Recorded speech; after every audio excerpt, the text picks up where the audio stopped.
በጣም ከፍቶኛል አሌክስ። ምን ነው? አይዞሽ አይዞሽ፣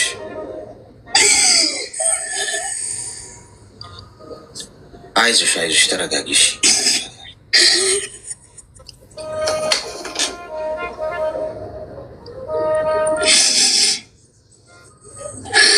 ቤተሰብ ሳልናገር በጣም ኖርኩኝ። ከነገ ዛሬ ያው ይስተካከላል ብዬ ማለት ነው።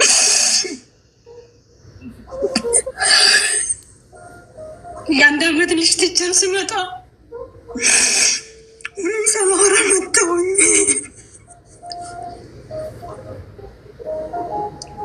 አይዞሽ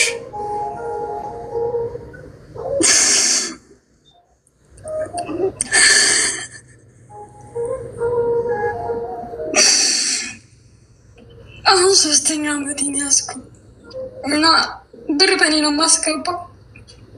ለልጄ ብቻ ነው የምልከው። ግን ልጄን ሲፈልግ ያገናኛል፣ ሲፈልግ አያገናኝም። ዊስ ከፈለገ ቦራ እንዴ ወይም 2 ጊዜ፣ ከዛ በኋላ እንዳልከው ላይ ይጠፋል። በሌላ ሰው ደውዬ ልጅ ላገኝ ስፈልግ ደግሞ በማንም አትደውይልኝ፣ እኔ ራሴ አገናኝሻለሁ ይለኛል።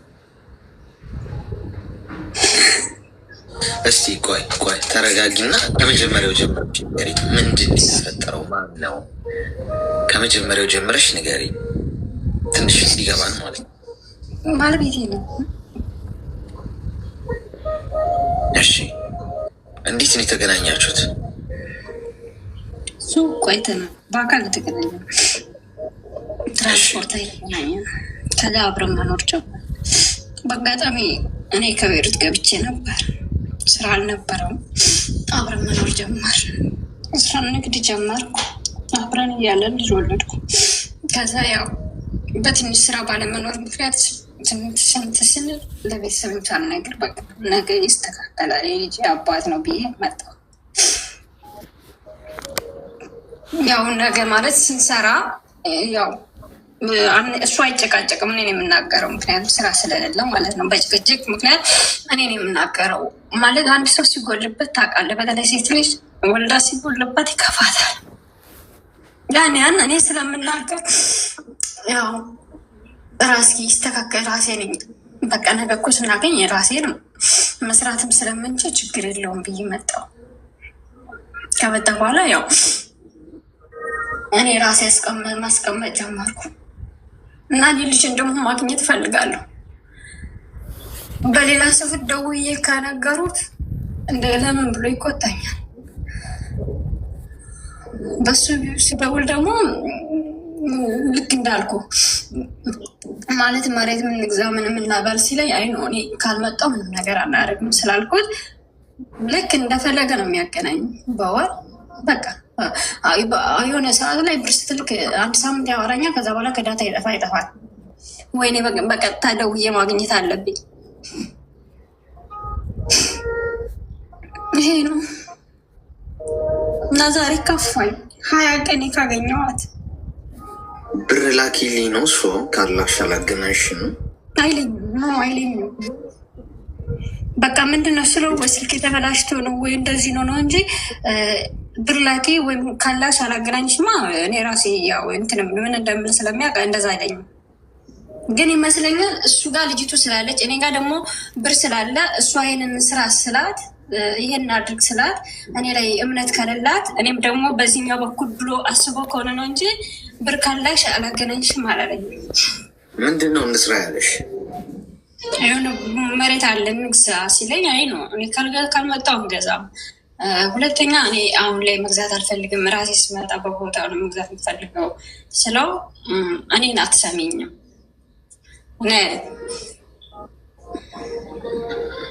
እሺ ቤት ውስጥ ሌላ ሰው የለም? እናቷ አለች። እናትሽ አሉ? ኖ ልጅ ያለች አማቴ ጋር ነው እኮ። በሌላ ሰው ስልክ ደውለሽ ማግኘት አትችይም? በቀጥታ እችላለሁ። እኔ ደግሞ እሱ እያለ በቀጥታ ለምን አወራለሁ? አባት አይደለም እንዴ ሰው ልጁን ከስልክ ጋር እንዴት ማገናኘት ያቅተዋል? ሰው እኮ ሌላው እኮ ወልዶ ሚስቱን ቤት አድርጎ ያሳድጋል አይደለም?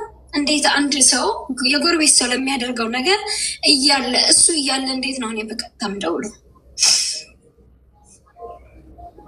ከዛ እኔ ደውዬ በቀጥታ ምንድን ነው ስል አይ ስልኬ እኮ ተበላሽቶ አይ እንደዚህ ሆኖ እኔ ለምንድን ነው ካርድ ሞልቼ የምደውለው? ወይም ደግሞ ላይበላሽ ይችላል። ዛሬ ብር ስትልክ ከዛ ያ ስልክ 10 ደቂቃ ሳልሞላው ተሰርቶ ታገኘዋለህ። ቤት ውስጥ ልጅሽ ከማን ጋር ነው የምትውለው? አማቴ ጋር። ኦኬ። አማትሽ ስልክ የላቸው? ዋትሳፕ ምናምን እንደዚህ ቴሌግራም አይጠቀሙም። ትልቅ ናቸው ግን ጎረቤት ምናምን አሉ። ጎረቤቶቹ ደግሞ ምን እንደው አላውቅም። የሆነ ሰዓት ሞክሬው ከሆነ ስልካቸው ላይ ወይኔ በጣም ይቅርታ ትናንት እኮ ትጅ ደውላ እንደው ስራ ሁኝ ሳላነሳለ ብለው ለማን ነው የሚነግሩት? ለእሱ ነው የሚነግሩት። ልክ እሱ እንደገና እኔ መጀመሪያ እኮ አትንገሩ ለእሱ እንዳታወሩ ብዬ ነው የምደውላቸው። እነሱ ግን ልክ እንደዛ ብለው ነው ለእሱ የሚነግሩት፣ ጭራሽ ሳያነሱልኝ። እሺ እስኪ ሚዩት አድርጊና አዳምጪ። እድሜሽ ምን ያህል ነው? 27 እሺ ሚዩት አድርጊ። መርፌ ያስፈልግሻል። እንትን ኮይን ልስጣችሁ እስኪ ሜምበር እንድትሆኑ። መጀመሪያ አላማ የሺው ለአላማ ነው አይደል? አንድ ወታደር ከቤቱ ሲወጣ ለጦርነት ወደኋላ ላይ መለከት ነው የሚሄደው። አይ ወገቤን እናቴን አፈቅሽኝ ምናምን እንቅፋት መታኝ ሚስማር ወጋኝ ምናምን አይልም። ገብቶሻል? ጦርነት ነው አላማ ነው። ለድል ነው የወጣው አይደል? ድል አድርጎ እስኪመለስ ድረስ ሚስማር ወጋው፣ ሚላጭ ቆረጠው፣ ዝናብ ዘነበ፣ ፀሐይ ወጣ፣ ምን ይገርመዋል? ቁርጠኝነት ይባላል እሱ። አሁን አንቺ እናቴ መቀነት አደናቀፈኝ ነው ያንቺ ለቅሶ። ልጅሽን አላገኘሻትም። ሰው ለዓላማ ነው የወጣሽው እኮ። እስክትመለሺ ድረስ እነዚህን ነገሮች ጥርስሽን ነክሰሽ ማለፍ አለብሽ። ነገሮች አልጋ በአልጋ እንዲሆኑ አትጠብቂ። ይሄ ሰይጣን ፊት ለፊትሽ የሚያስቀምጠው ፈተና ይባላል። እንድታለቅሽ፣ ህይወትን እንድሽን እንድጠይ፣ ከዓላማሽ እንድትሰናከይ። ወጥቼ ይህንን አቺቭ አድርጌ ይመለሳለሁ ብለሽ ነው አይደለ? ከሆነ ጥሩ ነው ትሞክሪያለሽ። ካልሆነ ይሄ አያግደኝም፣ አሳክቼ እስክመለስ ድረስ ናፍቆቱንም ህመሙንም እችለዋለሁ። ከቻልሽ በዚህም በዛም ብለሽ ቢያንስ ቀጥታ ደውለሽ ራስ አገናኝ ብለሽ ልጅሽን ፍቅርሽን ገልጸሽላት ወደ ሩጫሽ። ቀን እስኪያልፍ ድረስ እንደዛ ነው የሚደረገው። ጦርነት ላይ ነው ያለሽው። ጦር ሜዳ ገብቶ ራሴን አመመኝ የለም፣ ገና ጥይት ይመታሻል። ጦርነት ላይ ጥይት በግንባርሽ ሊለቀቅብሽ ይችላል። አንቺ ስለ ራስ ምታት ነው እንደምታስቢው። ስለዚህ በጣም በማስተዋል ተራመጂ። እድሜሽን የጠየቅኩሽ ለዛ ነው። ምክንያቱም እድሜ ከማስተዋል ጋር ነው የሚመጣው። የያሻትን ገንዘብ ያዥ። አሁን ያሹን ሊያስጥልሽ ነው ጥረቱ። እጂማ ካላገናኝ መላምሽ እንዲህ ከማረሽ ይሄው የራስ ጉዳይ ብለሽ ትልኪለታለሽ። ከዛ የልፋትሽ ነገር በሙሉ ገደል ይዋለ። ልጅሽም ቅርስ አታቆሚም፣ ለራስሽም አትሆኝም፣ ጊዜሽም አይሆንም። ገንዘቡን እሱ ሊያጠፋው ይችላል። በአቋምሽና በአላማሽ ምን በይ ጸንተሽ ቁሚ። ኢምፖርታንት ከሆነና በጣም አስፈላጊ ከሆነ ቤት ውስጥ ላሉት አማትሽ በጣም ስልክ ርካሽ ስልክ አለ። ገብቶሻል? ኢቨን እንዲ አሁን በዱባይ ድርሃም ቢሆን እንኳን 200 ድርሃም 300 ድርሃም የሚሸጥ ስልክ አለ። እሱን ገዝተሽ ልከሽላቸው ዋትሳፕ እና ቴሌግራም እንዴት እንደሚጠቀሙ ቢያስዋዩቸው እዛ ልጅሽን ኤቭሪዴይ በቮይስ ማውራት ትችያለሽ። መንገዶችን ቀይሽ እንጂ እዚህ ጋ እሱ ካላገናኘኝ እሱ እያለ በሚል ሌላ ጦርነት ውስጥ አትግቢ። ተግባባን? አንድ ሰው እኮ እስር ቤትም ይገባል እኮ ቤተሰቡን ለእድሜ ልክ ላይ እድሜ ልክ የተፈረደበት ሰው። ይሄንን አስቢ። ተግባባን? ግልጽ ነው አሌክስ። አሁን ያልከው ነገር እኔ ድሮ ነው ያሰብኩት። እህቱም አለች ስለ ስልኩ ያልከው ነገር ግን እኔ ያን ነገር ውሳኔ ስወስን እነሱ ጋር ይጣላል። ለምን እንደሚጣላ ታውቃለህ? እናንተ በትዳር ላይ አትግቡ የሚል ባህሪ ያመጣል እንጂ አሁን ጓደኛዬ ነበረች ድሮ ያው ማገናኝ ብላ ታገናኛለች፣ ግን ይጣላል። አሁን እናቱ ጋር ስልክ ስገዛና ወይም ለእህቱ ስልክ ገዝቼ ብሰጥ አዎ እናንተ ናችሁ የትዳሬ መፍረስ ምክንያት ብሎ እነሱ ጋር ይጣላል። ምክንያቱም እኔ ከአመት በፊት ስላሰብኩ። ስለዚህ አሁን አንቺ ከአላማሽ ጎን መቆም አለብሽ። ሴንሲቲቭ እንደሆንሽ አታሳየው። እሺ፣ በነገራችን ላይ ለሰዎች ደካማ ጎናችሁን ካሳያችኋቸው ይጠቀሙበታል። ማንም ሰው ሊያናደኝ የማይችለው ወይም እኔን ሊያስለቅሰኝ የማይችለው ስለማልናደድ አይደለም። ሰው እኮ ነኝ። ሴንሲቲቭ ፓርቱን አያውቁትም ማንም ሰው እስካልነገርኳቸው ድረስ። ትንሽ ሸንቁጥ ሲያርጉኝ ወይኔ ጉዴ ፈላ ምናምን ቺ ነች እንዲህ ስስ ጎኖች ነች በለው እዛ ጋር እንግዲህ ነው የሚባለው። ገብቶሻል? አሁን አንቺ እንዲህ ስታለቅሽ ከሰማ ስለዚህ ቺን ጠንከር ላርጋት ማለት ነው። እንደውም ልጅቷን ወስጄ የሆነ ቦታ ደብቃትና 3 ወር 4 ወር አታያትም፣ አትሰማትም። ከዛ ሲጨንቃት ገንዘቡን ትልኳለች ብሎ ያስባል። ሪላክስ የኔ እናት፣ ልጅሽ በህይወት ትኑርልሽ። ገብቶሻል? ዋናው ፖይንትሽ ሰርቼ ተለውጬ ሂጄ ልጄን አገኛታለሁ የሚለው እልህ ውስጥሽ ይንቀጣጣል እልህ እንጂ በጣም ሴንሲቲቭ እንደሆንሽ አታሳይ። ለሰዎች አታልቅሽ፣ ጠንካራ መሆንሽን አሳይ። ወይኔ እኮ ልጄ በሰላም ትኑር እንጂ ደግሞ አንተ ጃርለ እንዲ ያለችው በደንብ ተንከባከባት። እኔ እንደውም ትንሽ እዚህ ሩጫው ምናምን ስላለ እሱ ላይ ፎከስ አደርጋለሁ። እንደውም ጥሩ ከቻልኩ ካገኘው አወራታለሁ፣ ችግር የለውም። ግን አባቷ አንተ አለህ አይደል? ተንከባከባት በደንብ እሺ። እንዲህ ስትይ አሁን እቺ ልጅንም እያልገረማት ነው የሚያስበው። ስለዚህ ዛጋ አንቺ ጫን እኔ እሱ ፊት አልቅሼ አላውቅም። አሁን እንደዚህ ልክ እንዳልኩ ዛሬ በጣም ሽንት ቤት የሚሳለቅስ ነበር። በቃ የቆየሁት አንተንም ሳይ በዛው ገባው እንጂ እኔ እሱ ፊት አልቅሼ አላውቅም። ግን የሚገርመ እንዲህ ተናድጄ 20 ቀናቶች እናም ተናድጄ ኖሬ ልክ የልጄን ድምፅ ሰማ ነው የምረሳው። በቃ ልክ እሷን ሳይ ልክ እሷን ስስቅ ሳይ ምን ሳይ ነው የምረሳው። እሱ ግን በቃ ያችን ጊዜ ለ5 ቀን ወይም ለ10 ቀን ብቻ የሚጠቀማት። ስለዚህ ከዛሬ ጀምሮ ማልቀስ የለም። ጦርነት ላይ ነሽ፣ ወጥረሽ ስሪ። እሺ፣ መልካም ቀን። አመሰግናለሁ። እሺ፣ እናቱ የሄደችበትም እናቱ የሞተችበትም እኩል ያለቅሳል ይባላል። ሜምበር ሁኑ ከላይ ያው ኮይን። አንዳንዶቻችሁ የሚያስጨንቃችሁ ነገር በጣም ነው የሚያስደምመኝ። እውነቱን ንገረኝ ካላችሁ አዎ የሚያስጨንቅ ነገር እኮ ይኖራል። ልክ ናችሁ። ግን እናቱ የሄደችበትም እናቱ የሞተችበትም ገበያ የሄደችበትም ሰው እናቱ የሞተችበትም ሰው እኩል ያለቅሳሉ ይባላል አይደል? የኔ እናት ልጁን በህይወት የሚያጣለ ያ እስከ ወዲያኛው ለዓለም ላይ ማለት ነው የተጣጣለ ጭራሽ በሞት እሱ እያለ ብዙ አትገረሚ። ታይ አታማሪ። ነገ ልጅሽን በአካል ስለማግኘት ፈጣሪ ጤናና እድሜውን ይስጠለኝ። ለእሷን ብለሽ ጸልይ። አጠገብሽ ሆና እንኳን እኮ ልታጫት ትችያለሽ። ገብቶሻል? በጣም አስቢበት። እኔ ምርር ብለሽ ስታለቅሺ ነገ ደግሞ እንደው ክፉን ያደርግልሽ እንጂ ልጅሽን እንደዚህ ብታጫት እንዴት ነው? እድሜ ልክሽን እኮ ነው እንኳላለሽ። ለ1 አመት ወይ ለ5 ወር እንዲህ መታገስ አቅቶሽ ለው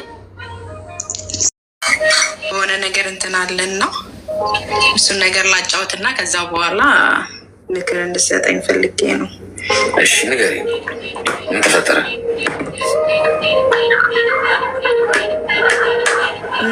እና እዚህ ከነሱ ጋር ከመጣሁኝ ያው 1 አመት ከ2 ወሬ ነው። ለመጀመሪያ ጊዜ ነው እዚህ የመጣሁት እና በጣም ጸባቸው ከባድ ነው። ሆኖም ግን ያው የመጣሁበትን አላማ አሳክቼ ለመመለስ ብዬ በጣም ብዙ ነገሮችን አልፋቸው ነበረ እና የዛሬ 4 ቀን ነው ምናምን የእነሱን ክፍል እያጸዳሁኝ ልብስ ስሰቅል ድንገት ወርቃቸው ወርቅ ብር ምናምን ያለበት ትንሽዬ ሳጥን ነገር ናት። ኢቭን ወርቅ ምናምን እንደሚያስቀምጡበት ሁላ አላውቅም።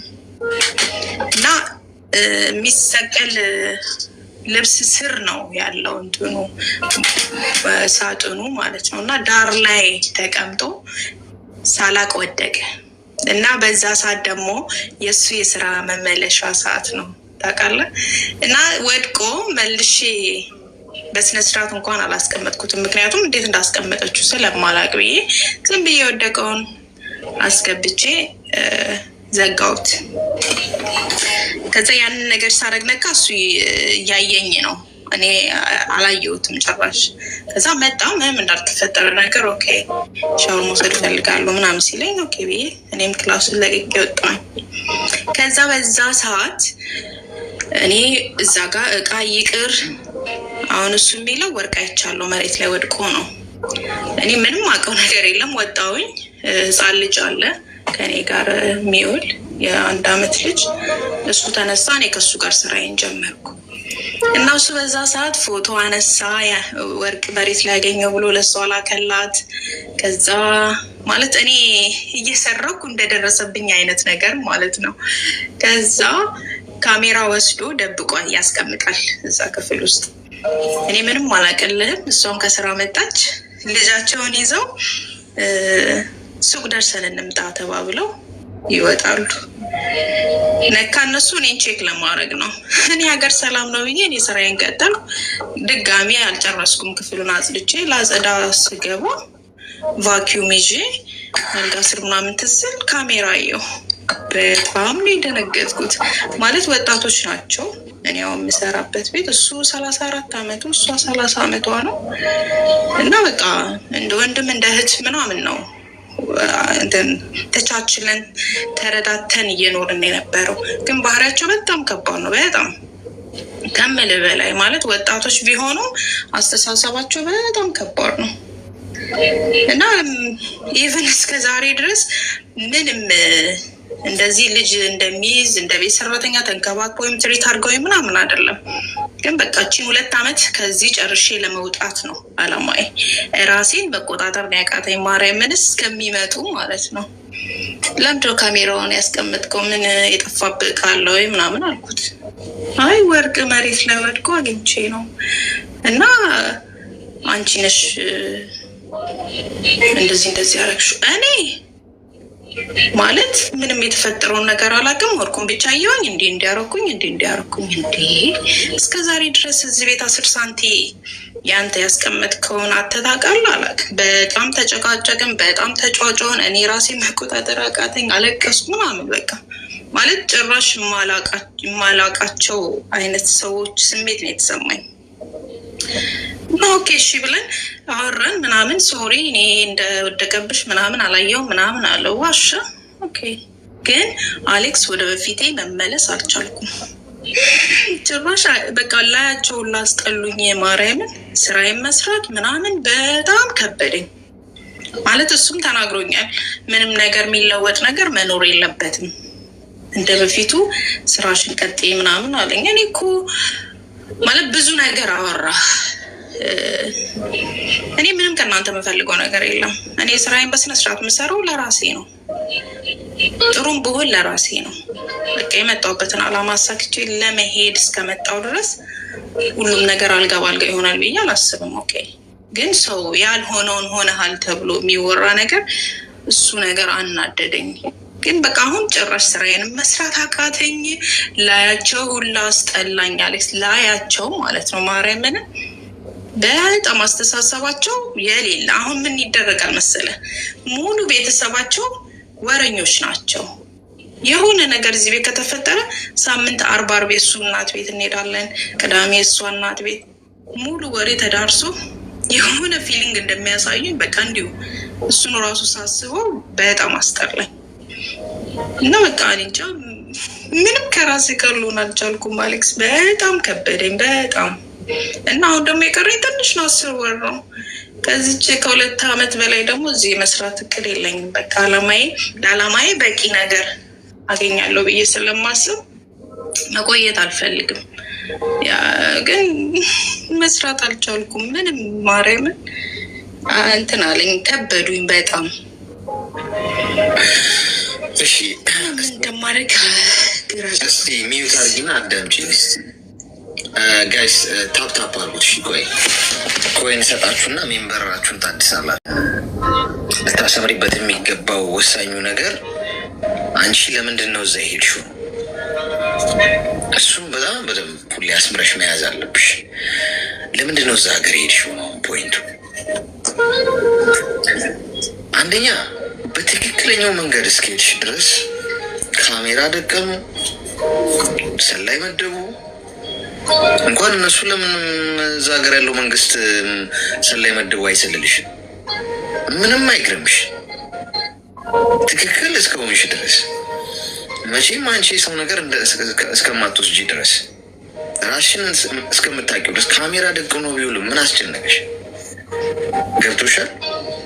መደንገጥ ያለበት ምን አይነት ሰው ነው? ወይም እንደዚህ መርበትበት ያለበት በቃ ገና ለገና ከውን ያዙኝ አልያዙኝ ትናልኩ አላልኩ ብሎ ነው። አንቺ ስራሽን ነው የምትሰሪው። አሁን በአንቺና በእነሱ መካከል ያለውን የአስተሳሰብ ልዩነት ነው የምታይ።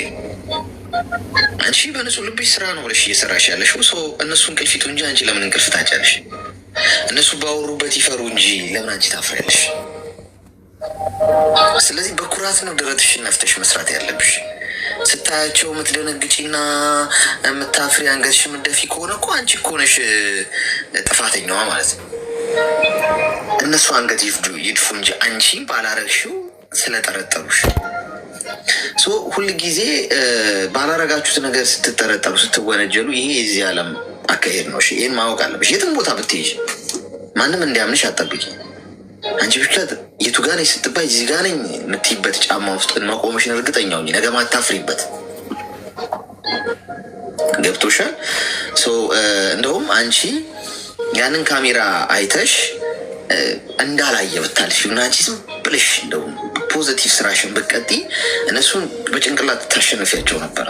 ሁል ጊዜ ካሜራቸውን እየከፈቱ አንቺ ሰረቅሽ አልሰረቅሽ ቼክ በማድረግ ጊዜያቸውን ቢዚ ያደርጋሉ። አንቺ ደግሞ ሰላም ያለው እንቅልፍ ትተኛለሽ። አንዳንዴ እያወቁ እንዳላወቁ መሆን፣ እየቻሉ እንደማይችሉ መሆን በጣም አሸናፊነት ነው ጋይስ። አንዳንድ ነገሮችን አውቃችኋል እኮ። ሰው እኮ የሆነ ነገር እናንተ ላይ እያሰበ እንደሆነ ምናምን፣ ግን ምንም እንደማታውቁ እንደ ፋራ ሆናችሁ መጓዝ አሸናፊነት። ገብቶሻል?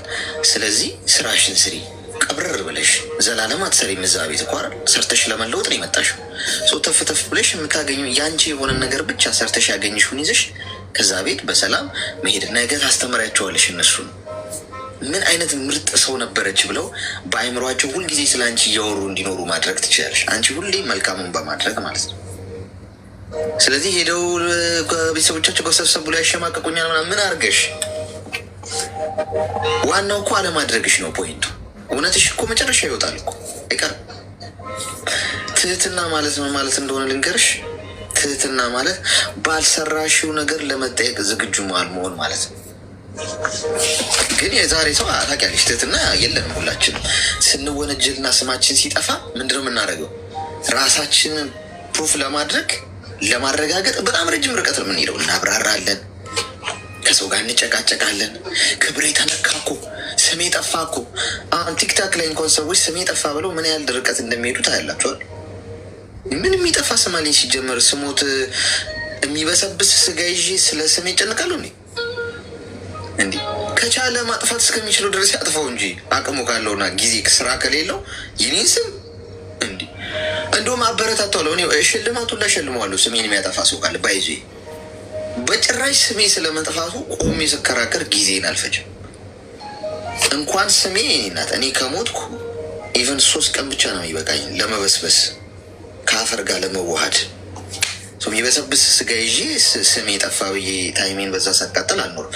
ስምሽን ሰው ያጠፋው እንደፈለገ፣ አንቺ ብቻ ትክክለኛው መስመር ላይ መሆንሽን እርግጠኛው። እሺ ተግባባን?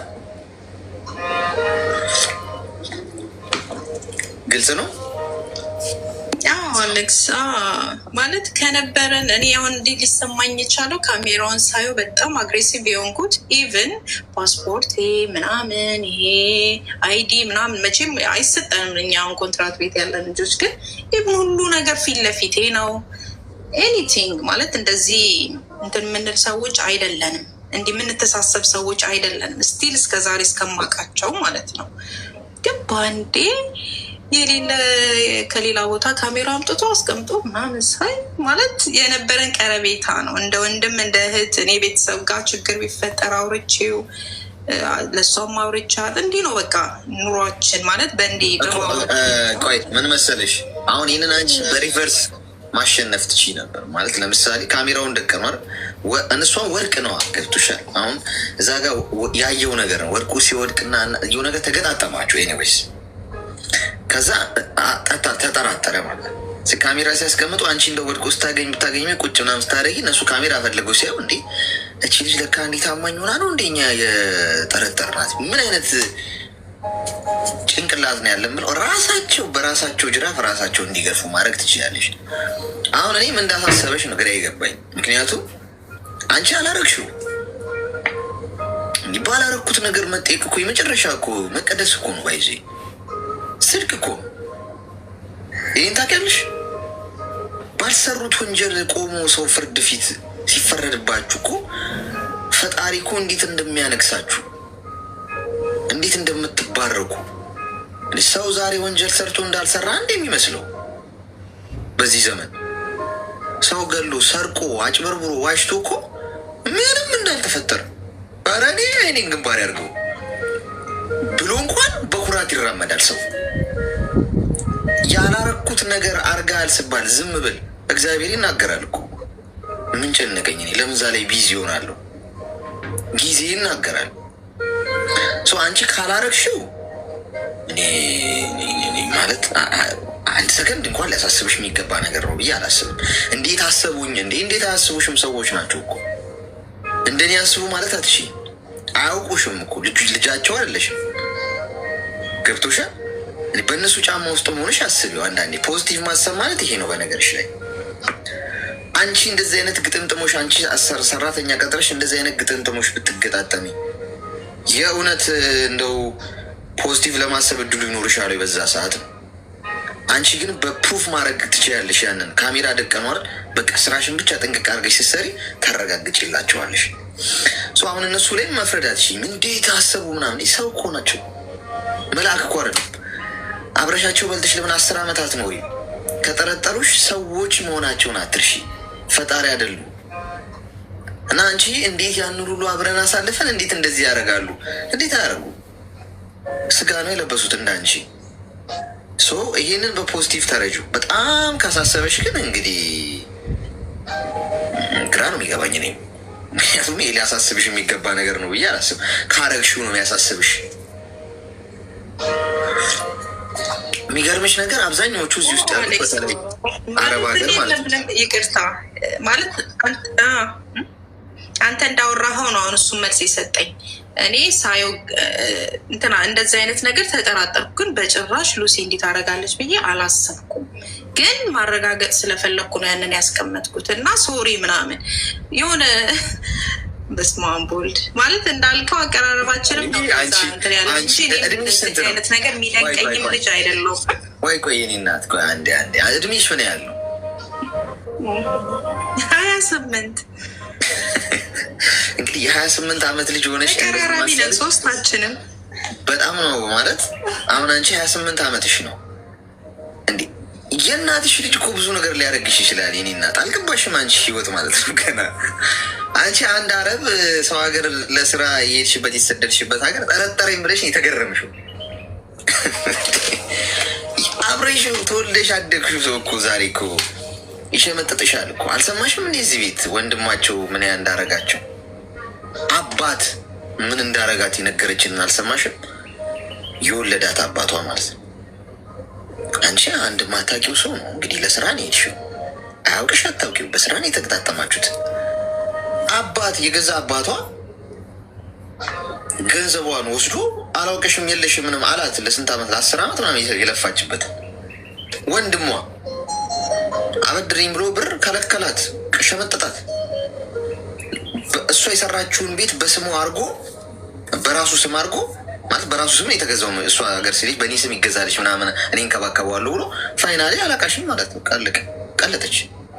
አንቺ አንድ አረብ ሌላ ሀገር ያለ ሰው ለስራ ሄደሽ ጠረጠሩኝ ሶዋት እኔ እንደውም ምንም ባረኩሽ እንጂ ከሌላው አንጻር ሰው እኮ ብዙ ነገር እየደረሰበት ነው። ናት እዚህ ውስጥ ስንት ሰው ያልተናገረው እንጂ ያልተደረገ እንጂ ያልተነገረ ታሪክ የለም።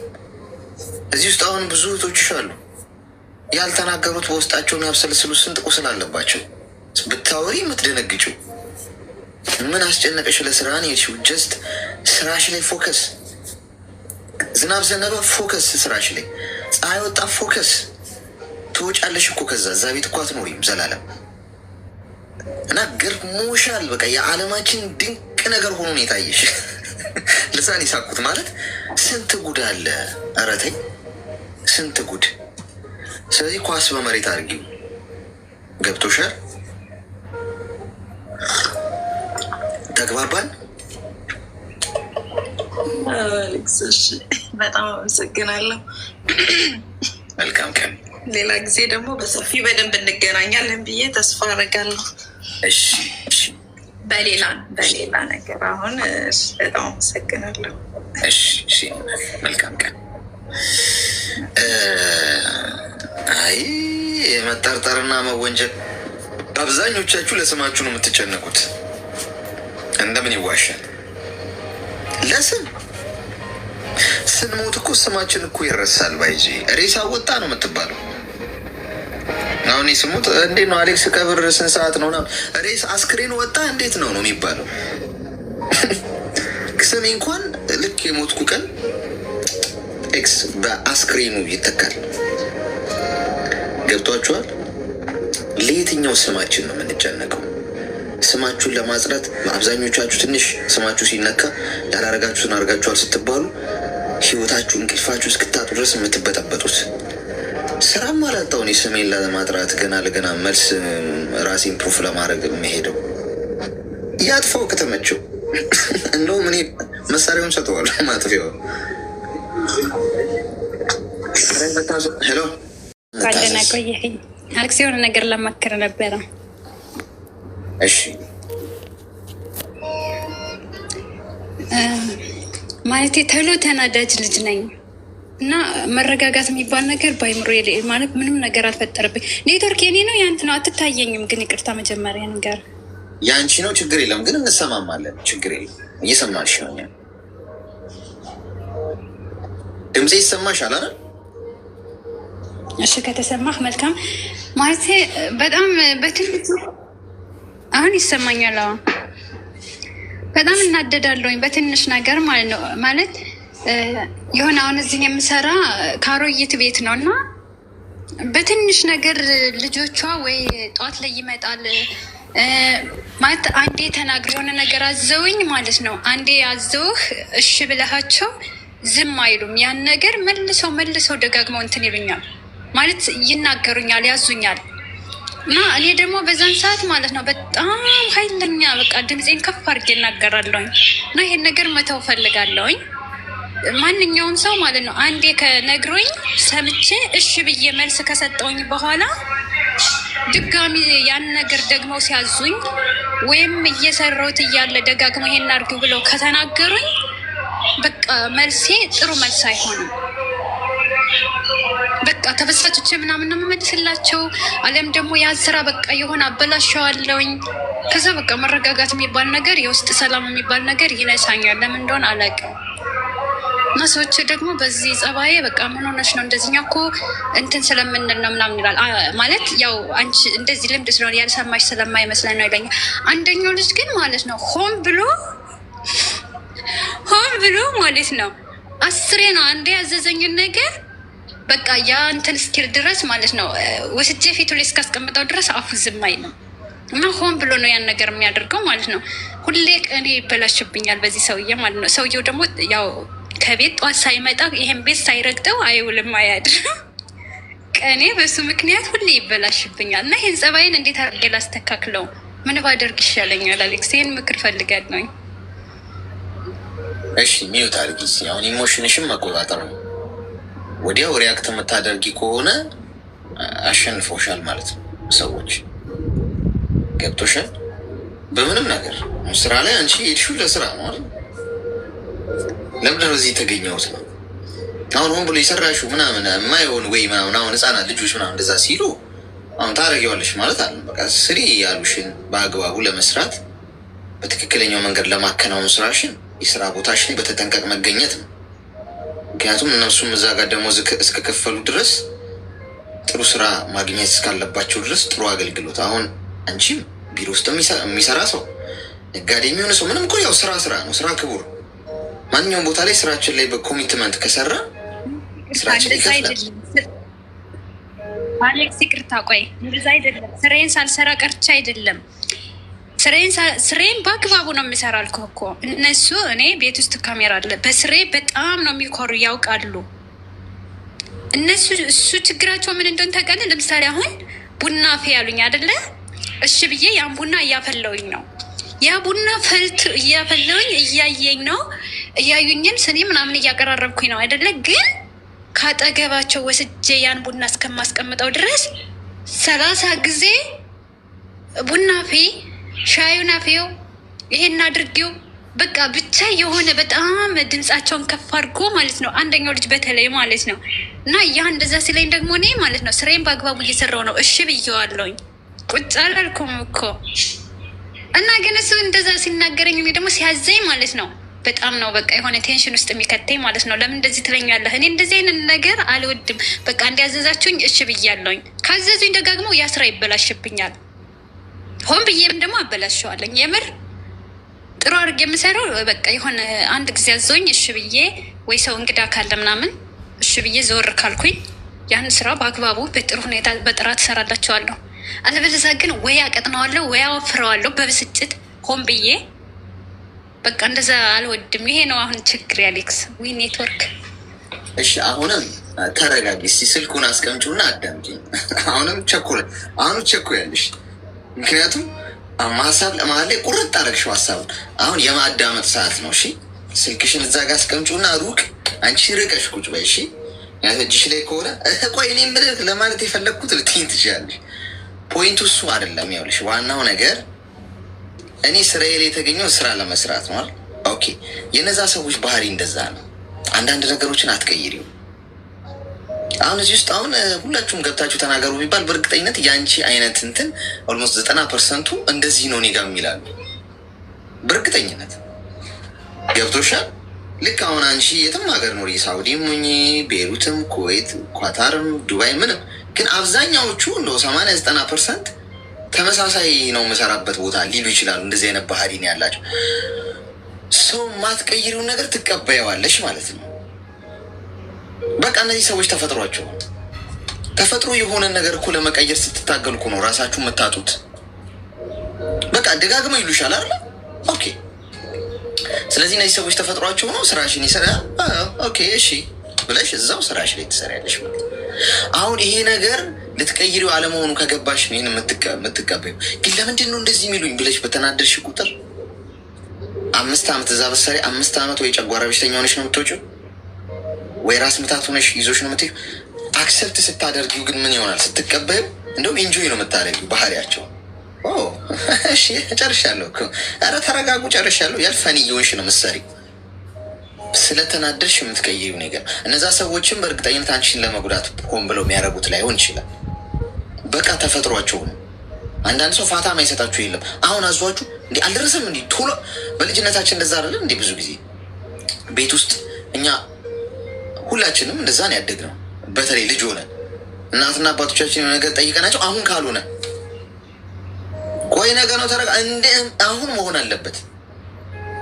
ስለዚህ ይሄ የሁሉም የአንዳንድ ሰው ተፈጥሮ ሊሆን ስለሚችል አትታገኝ፣ ግድ የለሽ ጭንቅላትሽ ነው የሚበላሸው። ተቀበዩ። አሁን ከዛሬ ጀምሮ ከዚህ ከወጣሽ በኋላ ኦኬ እነዚህ ሰዎች በቃ ተፈጥሯቸው ነው። እኔ ስለሆንኩ ሳይሆን ሌላም ሰው ቢመጣ ምንድነው የሚያደርጉት? እንደዚህ ናቸው የሚኖሩት። ሰው ምድር ማድረግ ያለብኝ ተፈጥሯቸውን ተቀብዬ እንደሚሆን እያስተካከልኩ መኖር ነው ያለብኝ። ቀን አልፎ ከዚህ እስከወጣ ድረስ የራሴ ነገር እስከሚኖረኝ ድረስ። ሁለተኛው ነጥብ ክፉ ጎረቤት ክፉ አከራይ ቤት ያስገዛል ይባላል። የሚያሰሯችሁ ሰዎች በጣም የሚያበሳጯችሁ ከሆነ በጣም እድለኛ ናችሁ።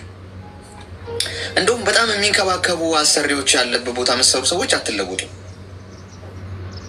እደግመዋለሁ ቃል በቃል አትለወጡ።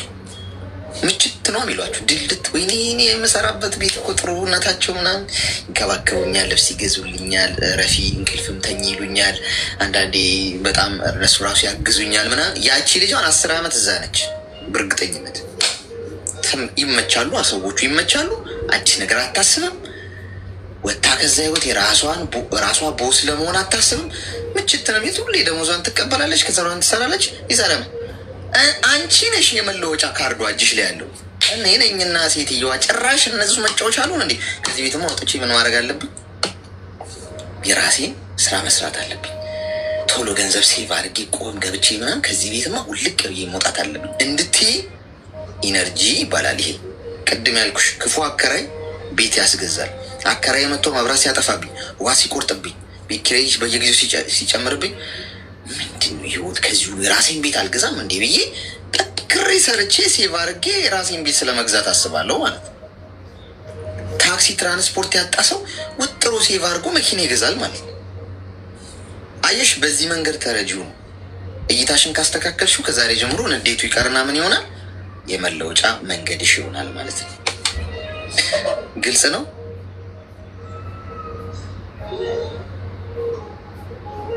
ማዳ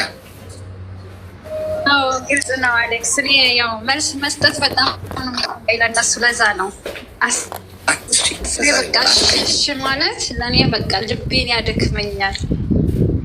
በቃ አትቀይር።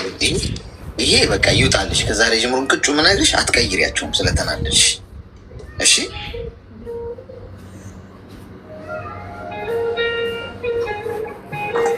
ሰው ትክክል ነው። አልቀየርኳቸውም። የኔ ደግሞ አሁን እንደነገርኩ ነው። ልክ እነሱ አሁንም እሺ ኦኬ እንድላቸው ይፈልጋሉ። ያን ነገር ደግሞ ልቤ ትክት ነው የሚለኝ ከስራ ጋር ማለት ነው። መልስ መስጠት ስለሚከብደኝ ነው።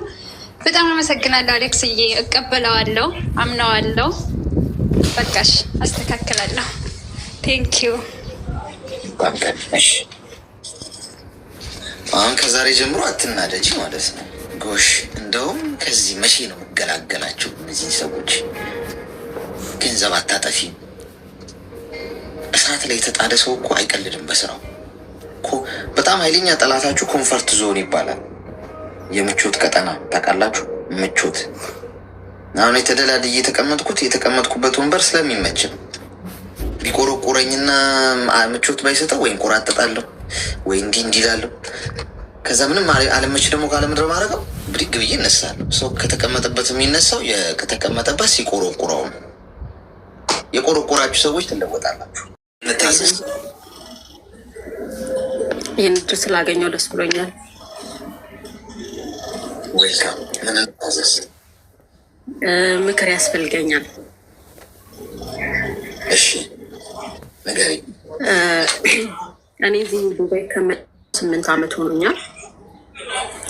እሺ መጀመሪያ ከመምጣቴ በፊት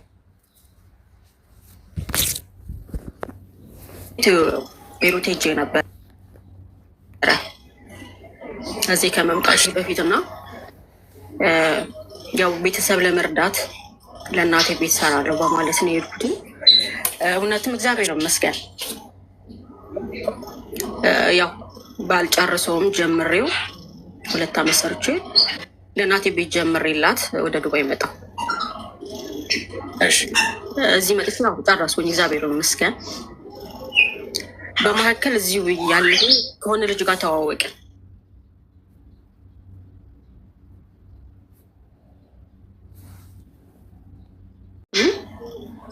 ሀይ ነው ያለሽ? አይ እንደሚያገኝና ከዚህ በፊትም ያው እንደሚመኘኝ ማለትም እንደሚወደኝ ምናምን ነገር ነገረኝ። እኔ ከዚህ በፊት ደግሞ በፍቅር ተጎድቼ ስለነበረ አምኜ መቀበል አልቻልኩም እና ነገርኩት። በቃ ማለትም ወስኜ ነው የመጣሁት ተጎድቼ ስለነበረ በወቅቱ ለ1 ዓመት ያህል ለመነኝ። ከ1 ዓመት በኋላ ኦኬ አልኩት። እሺ አልኩት። ግን እውነታውን ነግሬው ነው እንደማላፈቅረው። በአካል ስታቂኝ ወይም ስቀርቢኝ ታፈቅሪኛለሽ ነበር ያለኝ። ኦኬ አልኩት። እሺ ለ5 ዓመት ያህል እናወራ ነበረ። ግን እነግረዋለሁ፣ በዛ ታይም ላይ እንደማላፈቅረው እነግረዋለሁ።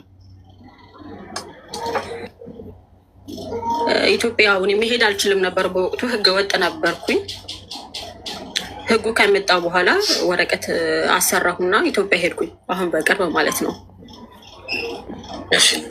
በመካከልም እንደዚሁ ብር ላኪልኝ ሲለኝ ተጣልተን ነበር። ለአንድ አመት ያህል አኩርፌው ነበረ ብር አልክም በማለት።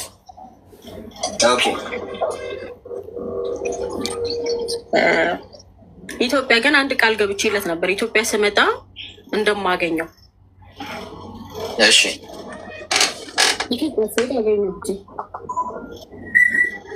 ኦኬ። ስለዚህ ያው ያውቁታል፣ አጎቶቼም ጓደኞቼም ያውቁታል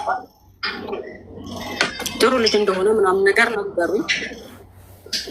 ግን ውስጥ አምኖ መቀበል አልቻለም። በፊት በተፈጠረብኝ ነገር ማለት ነው።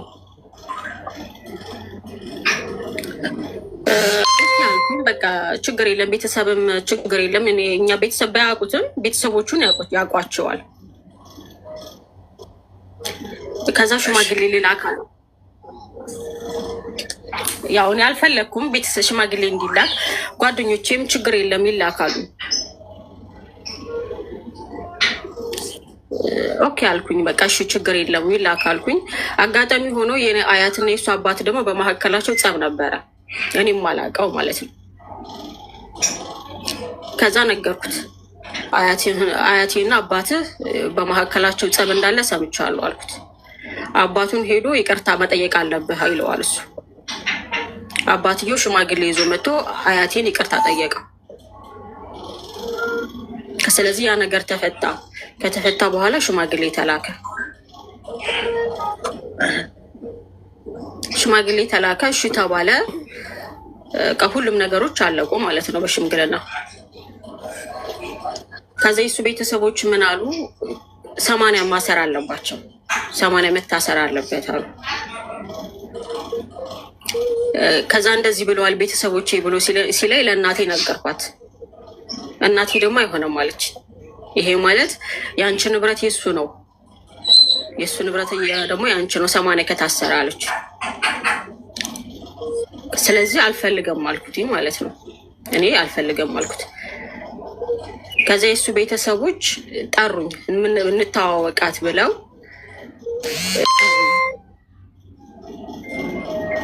አጋጣሚ ሆኖ እኔ የምመጣበት ጊዜ ደግሞ እየቀረበ ነበረ፣ ወደዚህ ወደ ዱባይ የምመለስበት። ሲቀጥረኝ እሱ ቆይ እኔ አሁን አይመቸኝም፣ በሚመቸኝ ሰዓት እነግርሃለሁ አልኩት። ይሄን ያልኩበት የእሱ ቤተሰቦች 80 እሰሩ ብለው እንዳይሉኝ ነው፣ ስለፈራሁ ያንን ያልጋር ያልኩት። ሩብ በረራ ሆኖ ማክሰኞ ዕለት ቤተሰቦች ጋር መሄድ ፈልግና መታወቅ ፈልጋለሁ አልኩት። እሱ ያቀረበልኝን ጥያቄ ሩብ ሊሄድ ማኔ ማክሰኞ አልኩት። ና ማፊ ጃጅ اوكي واحد بس ما تجيش اعمل كثير صحن صغير له لحمود اوكي دجاجه هي 4 حطيها على النار قولي لي جبت زهره اوكي جبتي زهره ما جبتي زهره لا 2 جبت اوكي ሚንበሩን ውስጥ ከላይ ከስሜ ጎን ያለውን ልብ ቅርጽ ምልክት እግሬ እና ማክሰኞ ቀን እንዳልኩ ሄጄ ተዋወቅኩኝ ከሱ ቤተሰቦች ጋር። የፈራሁትም አልቀረም አሉኝ እነሱ 80 መሰር አለባችሁ መፈራረም አለባችሁ ሲሉን እኔ መለስኩላቸው ነገር ላይ ነው፣ ስለዚህ አልችልም ልካቸው። ኦኬ ነገ በረራሽ ነው ሲሉኝ፣ ያው ነገ በረራዬ ነው፣ ስለዚህ በዚህ ይሄ ነገር ተዘጋ ማለት ነው። ከዛ እኔ ወደዚህ ወደ ዱባይ መጣ። እዚህ መጥቼ ስልክ አልነበረውም፣ ስልክ መግዣ ብዬ ብር ላኩለት፣ ያው በኢሞ እንድንገናኝ። ከዛም እንደገና በሆነ ስልክ ብር ልኬ እሱ ገዛ ኢትዮጵያ ማለት ነው። ምን ያህል ብር ላክ? 10 ሺህ ብር። እሺ በአሁኑ አጋጣሚ ብር ይጠይቀኛል። በሆነ ነገር ተፈጠረ ይላል፣ ብር ይጠይቀኛል። በሆነ ነገር ተፈጠረ ይለኛል፣ ብር ይጠይቀኛል። እኔም ደግሞ እልክለታለሁ፣ 1 2 3 እልክለታለሁ። መጨረሻ ላይ ባጃጅ ነበረ የሚሰራው፣ ባጃጁም የሰው ባጃጅ ነበረ እና ሰዎቹ ባጃጁን ወስደውታል። ባጃጅ እንድገዥልኝ ፈልጋለሁ አለኝ። ይሄን ነገር አላመንኩበትም። የሰው ብር ዕዳ አለብኝ፣ አልችልም፣ ምን እያልኩኝ አቆየሁት። ግን ሊተውኝ አልቻለም። ይሄ ባጃጁ ነገር በቃ ጭንቅላት ውስጥ ከቶታል። ከዛ ለቤተሰብ አማከርኩ፣ እናቴን አማከርኳት እና አጎቶቼንም አማከርኳቸው። ይሄ የአንቺ ሀሳብ ነው፣ እናንተ ሽማግሌ ተልኮ እሺ ተብሎ እኛ ሰጥተናል፣ የእናንተ ሀሳብ ነው አሉ። እናቴ ግን አንድ ነገር አለች፣ ባጃጁን የመግዛት ፍላጎት ካለሽ ባጃጁ በአንቺ ስም ነው የሚሆነው አለች። ውክልና አለኝ እኔ እናቴ ጋር ከተገዛ ያው እናቴ በውክልና በእኔ ስም እንድታደርገው ማለት ነው። እና ባጃጁን የሚገዥ ከሆነ በአንቺ ስም ነው የሚሆነው፣ እኔ ገዝቼ በስምሽ ካዞረ በኋላ ነው እሱ ባጃጁን የሚወስደው አለችኝ። እሺ አልኩኝ። ባጃጁን ተነጋገርኩኝ። አጋጣሚ ሆኖ ብር አነሰኝና ቀረ። አሁን በተደጋጋሚ ይለኛል በቃ ብር አለኝም አልኩት። በዚህ ምክንያት ያው ደስተኛ ባይሆንም ያወራኛል። ከትላንት ወዲያ ትላንትና ይመስለኛል የእሱ ቤተሰቦች እኔን ለማውራት እንደሚፈልጉ መልእክት ላኩልኝ፣ በእህቱም ማለት ነው ቴሌግራም ላይ። የሚያወሩኝ ምክንያት ምንድን ነው ብዬ ስጠይቅ በልጁ ስራ ፈቶ ስለተቀመጠ ባጃጅ እንደገዛለት ነው። እና አሁን እሱም በዚህ ጉዳይ ስራ ፈትቻለሁ አንቺ አትረጁኝም ምናምን ነገር እያለኝ ያው በመካከላችን አለመግባባት ተፈጥሯል። እኔ ምን እንደማደርግም ግራ ገብቶኛል እና መክርህን ፈልጌ ነው። ሽማግሌ ላከው ምን አስበው ነው እሱ? እንግዲህ ትዳር መሰለኝ በወቅቱ አላውቅም። ታዲያ ሽማግሌዎቹ ሲልካቸው ልጁ ምን አለው የሚል ጥያቄ ሲነሳ ምን አሉ ሽማግሌዎቹ? ይሄ ነገር ሲነሳ አባትየው መሬት አለው እና መሬት 2 ቀርጥ መሬት ሰጥቼዋለሁ አለ። እንደገና ደግሞ የቤት ቦታ ቤት መስራት ይችላሉ፣ የቤት ቦታ ሰጥቼዋለሁ። ከዚህ በተረፈ ደግሞ እየሰራ ማደግ ይችላል ነበር አባትየው ያለው። ምን እየሰራ? ይሄ ባጃጁ እና ግብርና እኮ አንቺ ነሽ የምትገዢው። እውነት ነው። እሺ እንግዲህ ሽማግሌዎቹን ዋሽተዋል ማለት ነው። እሺ አንቺ ምንድን ነው የምትፈልጊው? ምክር፣ በዚህ ነገር ላይ ምክር እንድትሰጠኝ። ምክንያቱም እኔ 2 ሀሳብ ነኝ። አንደኛ መግዛት አልፈልግም። ለምን ማመን አልፈልግም። ገብቶሃል አይደለም? ምክንያቱም ውስጤ ምንም ልቤ እያመነልኝ አይደለም። አንዱ ልቤ ደግሞ በቃ ልግዛለትና በእኔ ስም ሆኖ ባጃጁ በእኔ ስም ሆኖ እሱ እየሰራ ተለውጦ ይጠብቀኝ ይላሉ። እሺ እኔ አሁን ግዢለት አትግዢለት ሳይሆን ያለውን ሪያሊቲ እነግርሻለሁ። ውሳኔውን አንቺ ነሽ የምትወስኝ። ገብቶሻል? ሚዩት አድርጊና አዳምጪኝ። አሁን ሽማግሌ ለመላላክ ደረጃ ድረስ እየደረሳችሁት እንደው ዝም ብሎ ሰው እኩል ለመጋባት እኮ አያስቡም። መጋባት ነው ስለተባለ ዝም ብለን እኮ ባሰኘን ቦታ ላይ ላጣርገን ካርዱን የምንስበው አይደለም።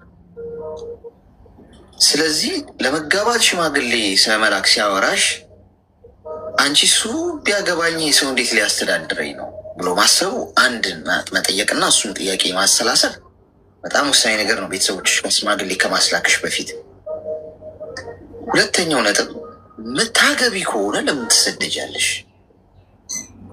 ሽማግሌ አስልኮ ወደዚህ ሀገር መምጣት ምን የሚሉት እብደት ነው? ከተጋባችሁ እኮ አብሮ መኖር ነው። ሽማግሌ ተላከ ሰው አንቺ ዱባይ ነሽ። ምንድን ነው ታርጌቱ? ገብቶሻል? ዱባይ ምትመጪ ከሆነ ኦኬ ሄጄ ስመጣ በዚህ ጊዜ እናደርገዋለን የሚል አካሄድ ነው እንጂ መሆን የነበረበት። ግን አንዳንድ ነገሮችን እኮ ማድረግ ስለምንችል ብቻ አናደርግም። እዚህ ምድር ላይ ሁሉ ነገር ተፈቅዷል አይደል? ግን ሁሉ ነገር አይጠቅምም። የሚጠቅመውን ትክክለኛውን ነገር የመምረጥ ግዴታ አለብን ጭንቅላታችን። ታይሚንጉን ማመጣጠን ነበረብሽ። የምትሰደጅ ከሆነ ወደዚህ መጪ ከሆንሽ አሁን እኔ ሊሄድ ነው ሰው ሽማግሌ መላክ ካለብህ ወይም ምትልክ ከሆነ የምንጋባ ከሆነ አብረን መኖር ዝግጁ በሆንበት ሰዓት ነው። እኔ መውጣ መሄድ ከሆነ የሻንተ ሽማግሌ መላክ ምንድነው ፋይዳው? ይሄው ለዚህ ዳረገሽ። አሁን ሽማግሌ ስለተላከና እሺ ስለተባለ ሰውየው ባጃጅ ካልገዛሽልኝ ቤተሰቡ እርጂው ግዢው ይህን አርጊለት ማለት ጀመሩ። አየሽ? ሽማግሌ ግን ባታስልክ ይኖረውና እንደዚህ አይነት ነገር ባይኖር ራስን ችለ ራስ ተለወጥ ነው ጨዋታው። ጃንቺ ሽማግሌ መላክ አንቺን አስናቀሽ ማስላክ ማለት ነው። ቤተሰቦችሽን አስናቀ። አንቺ ግዴታ እንዳለብሽ ነው የቆጠሩት። አሁን ሚስቱ እንደሆንሽ ነው በቃ ኦልሬዲ የደመደሙት። ግን አይደለም፣ እውነታው እሱ አይደለም። አንቺ ባጃጅ ብትገዥለት ነገር ይሸመጥጥሽ ይችላል። ይህን ደግሞ በግምት አይደለም ነገርሽ፣ የብዙ ሰዎች ህይወት ነው ይሄ። እዚህ ውስጥ አሁን ምናልባት ከ1600 ሰው 50% በላይ እንዲህ አይነት ነገር ገጥሞታል። በእርግጠኝነት የብዙ ሰው ህይወት ነው። ሰው አንቺ ባጃጅ መግዛት ግዴታ የለብሽ። ሄደሽ ጠረጴዛ ላይ የምታስቀምጭለት ካርድ ምንድን ነው? ቆፍጠን ብለሽ ማለት ንጋባ ከሆነና ባሌ መተውን ከሆነ ራስህን ለውጠ ራስን አስተካክለ ተለውጠ በራስ መንገድ ስራና አላማ ኖሮ እዛ ሁኔታ ላይ እንገናኝ በይ። አለበለዚያ አንቺ ባጃጅ ብትገዥለት አይለወጥበትም። እመኝ። ለምን እንደማይለወጥበት ልንገርሽ። አልለፋበትም፣ አልደክምበትም። እንዴት አድርጎ እንዳመጣው አያውቅም። ጀስት ገዛችለት ገርል ፍሬንዱ ብሎ እየሄደ እያላተመና ገደል እየከተተው ከጥቅም ውጭ ነው የሚሆነው። በስምሽ መሆኑ አይደለም መሆን አለመሆኑ አይደለም ፖይንቱ። ገና ለገና ይወረስብኛል የሚለው ነው ፖይንት። ሻንቺ እንዲህ ዳሜጅ የሚባል ነገር እኮ አለ እኮ። አለፋበትም። ሰውዬው የራሱ ገንዘብ አይደለም። ሰውዬው ወሰደ እያላተመ በየገደል አገዱ እየወደቀች እቃዋ ከጥቅም ውጭ ከሆነች በኋላ በስምሽ ሆነ አልሆነም ብር ፋይደው ቀፎውን ምን አትበዩ ስትሄጂ ከጥቅም ውጭ ከሆነ በዚህም አንግል ማሰብ አለብሽ። ስለዚህ እኔ መግዛ እንኳን በነገርሽ ላይ በደንብ እንደው ይህንን መስመር አስመር የምነግርሽ እንኳን ለቦይፍሬንድሽ ቀርቶ እንደው እሱ ልጅሽ ቢሆን ብለን እናስብ። ልጅሽ ቢሆን እንኳን መግዛት የለብሽ። እናትና አባት ለልጃቸው ቤት አውርሰው፣ መኪና አውርሰው፣ ሱቅ አውርሰው፣ ድርጅት አውርሰው ያ ልጅ አይለወጥበትም። ሰው ወድቆ መነሳትን እንዴት ተለፍቶ እንደሚገኝ መማር አለበት። ለሰዎች አሳ አትስጫቸው፣ ማጥመጃውን ስጫቸው፣ አጥምደው እንዲበሉ ራሳቸው አሳውን ራሳቸው እንዲያድኑ። ለልጅሽ እንኳን ነው የምልሽ። ልጅሽ እንዴት አርጎ መነሳት መፍጨርጨር ቧጦ ምን ብሎ በራሱ መቆም እንዳለበት ታስተምሪውና ዞር ስትይ ያለ አንቺ ያ ልጅ ተአምር ይሰራል፣ ሀገር ይቀይራል። የሆነ ነገር ገዝተሽ ከሰጠሽው ግን የለፋበት አይደለም። ትንሽ ይሞክርና ተስፋ ይቆርጣል። ከዚህ አንግል ተመልከቹ። ተግባባን? መልካም። እሺ፣ አመሰግናለሁ። በዚህ አጋጣሚ እዚህ ጋር አንድ ኮመንት እያየው ነበርና ኮመንት ለኮመንት መልስ አይ አይደለም፣ እውነታቸውን ስለሆነ ነው ልሰጣቸው የፈለግኩትኝ። አላፈቅረውም ብለሽ ነበረ። ልክ ናቸው ብያለሁ፣ ግን ህይወት እፈልጋለሁ። ምክንያቱም እንደነገርኩ አረብ ሀገር ላይ በስደት 10 ዓመት ሆኖኛል። የተለወጥኩበት የተቀየርኩበት ነገር የለም፣ ግን ህይወት እፈልጋለሁ። ያንንም ስለምፈልግ ነው ያው ምላሽ ለመስጠት ያህል ነው። በጣም ነው የማመሰግነው አሌክሶ፣ እግዚአብሔር ያክብርልኝ። እሺ፣ አመሰግናለሁ። መልካም ቀን። እኔ ግን ባጃጅ ምናምን የምትገዢልኝ ሰው አልተወለደችም። ጓደኔ ሰው ሁላ የሚገዛለት አለ። ተረግሜ ነው እንዴ ጎበዝ? እኔ ለነገሩ እዚህ ሀገር ባጃጅ የለም። ዱባይ ምንድን ነው ያለው? ለወንድሜው ሱቅ የምትከፍትልኝ ልበል ወይስ ቤምደብሊው? እዚህ ቤምደብሊው ነው ለካ። እኔ ተረግሜ ያለው ጋይስ፣ አትፍረዱብኝ እሺ። እጃቸው ተስመው ያደጉ ናቸው እንደዚህ ስለ ባጃጅ መግዛት መገዛዛት እያወሩ ያሉት። አሁን ይህ ልጅ እናቱ መርቀው ነው ቤቱ ላይ የተሰራለት አለ እየሰማና እዚህ ቤት እኔ እንዴት እናቱ በልጅነቱ ብላ እጁን ስማው እንዴት ብትመርቀው ነው ማቃት ሴት ፌስቡክ ላይ የተዋወቃት ሴት መኪና ገዝታለት ቤት ገዝታለት ቤት። እኔ ግን ማን እንደረገመኝ ከአልጋሪ አራስ ቤት እያለውማ ወድቅ ያለው ጂኒ ለክፎኛል። እስቲ ምክር፣ ከሁሉም ምክር እፈልጋለሁኝ። ንገሪኝ። ማለቴ የህይወት ጉዳይ ነው ታውቃለህ። እሺ፣ እንደ ሰው አገባሁት። እንዴት ተዋወቃችሁ? ግን ታሪኩ ረጅም ነው። ብቻውን አጠር አድርገሽ 19 ደቂቃ ብቻ ነው የቀረ። ምንድን ነው እንዴት ተዋወቃችሁ ከሚለው ነገር እንዴት መሰለ፣ በስራ በኩል ነው የተዋወቅ ነው። እሺ በስራ በኩል ተዋወቅን። በፊት ማለት እንደ በቃ አለ አይደለ በስራ ላይ ነው የምንገናኘው። ከዛ በኋላ ስራ ላይ ነው የምንገናኘው። ያን ስልክ ተቀያየርን፣ ማውራት ጀመርን ማለት ነው። እሺ ከዛ ማውራት ጀመርን። ከዛ በዛ በኩል ምንም እንደሌለው ነው የሚነግረኝ ማለት ነው እሱ ማለት ነው። ከዛ ምን እንደሌለኝ ቁጭ አድርጎ ነው የሚነግረኝ። ጓደኞቹ ምናምን ነበሩ፣ ወንድምም ነበረ ለጊዜው በቃ እንደዚህ። ከዛ እንደዚህ ሆነን ተጋባን በል። ከዛ ተጋባንና ዱባይ ነን ባይዘዌሱ ምን ተጋባንና እዚሁ ዱባይ ነው የተጋባችሁት? አዎ። ከዛ ሽማግሌ ተልኮ ነው አገር ቤት?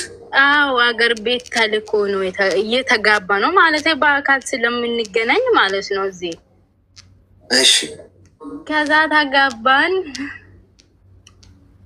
እኔ ምንም አውቀው ታሪክ የለኝም ገባ። የአገር ቤቱ ምንም አውቀው ታሪክ ምንም የለኝም እኔ ዙሮ ከዛ የኔ ውድ የኔ ማር በቃ የሌለ ነገር ነው አልኩ። ምንም የሚሸነፍ ነገር የለ ገባ አይደለ? ሲያወር ልጁ ሲያወራ አፉ ማር ነው ገባ። ቆይ አንዴ የኔ ማር ማማዬ ምናምን ነው የሚልሽ? አዎ ከዛ ምንም ጥፋት የለው ልጁ ማለት በቃ እኔ አላውቅም ብቻው በሰዓቱ። እኔ ግን እውነት ነው የሚወደው፣ ግን እሱ የውሸት ነው ሲታሰብ ምናምን። እሱ በቃ አይደለ ልጅነት ሊገልብኝ ምናምን ስለፈለገ ነው ገባ። እሺ ከዛ እሱ የላከ ሁሉም ነገር ውሸት ነው። ልጆች እና ሚስት ምናምን አገር ቤት እንዳሉ ልጅ እንዳለ ምናምን ደረስኩበት። እኔ ወልጄ እዚህ ልጅ አለን ባይዘው እዚህ ማለት ነው ልጅ አለን። ላዋርደው ግራ ገባኝ፣ ሊናገረው ግራ ገባኝ ማለት ሰው ምንም ነገር ጎርተኛ አቅም እንደ ሰው ልጅ እንዳለ አይናገር ወይ ጓደኞቹ አይናገር፣ ዘመዱ አይናገር። ሁሉም ነው ግን የገደሉኝ አንድ ላይ ማለት ነው። ምን ትላለህ? እኔ አሁን የሚያስበው ነገር ማለት ነው ልጄን ብቻዬን ልጄን አሳድጌ ከነሱ መራቅ እፈልጋለሁ በልቤ ማለት ነው።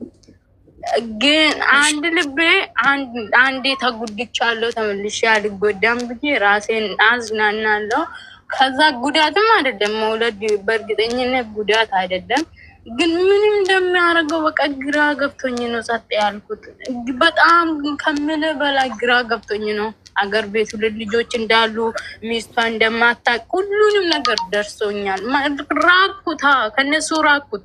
የት እንዳለው ማንም የሚያውቀው ሰው የለም። ግን በራሴ በኩል ስላለኝ ሁሉም ነገር ይወጣበታለሁ ብዬ ርቃለሁኝ። ግን ይችላሉ፣ እሱ መክሰትም ይችላለሁኝ፣ ሁሉም ነገር ማድረግ ይችላለሁኝ። ግን ለሚስቱ እና ለልጆቹ ነው ያዘንኩት። ሚስቷ ታማሚ ናት አለ አይደለ?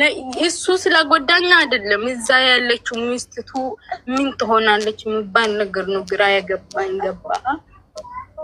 በጣም አሁን እዚች ጋር የሚሰማኝ ስለኔ ጉዳት አይደለም። አሁን ሚስቷ የምትሰማው እዛ ቁጭ ብላ የታመመች ሚስት በቃ ገባ አይደለ? ምን በቃ ግራ ገብቶኛል። እስቲ ምከረኝ። ሚስትና ልጅ እንዳለው በምንድን ነው ያወቅሽው? አሁን እኮ እኔ በፊት አሁን ከትላንትና ወዲያ ምናምን ሳልሄድ ማለት ነው ሳልሄድ በፊት እኔ ጠይቄዋለሁ። ለምን እንደዚህ ታደርጋለህ? ለምን ግልጽ አታወራም? ምናምን በቃ እሱ እውነቱን ስላወቅኩ በጣም ይፈራል። በጣም ነው የሚሸሸው። ከነ ቤተሰቦቹ ነው የገደሉኝ።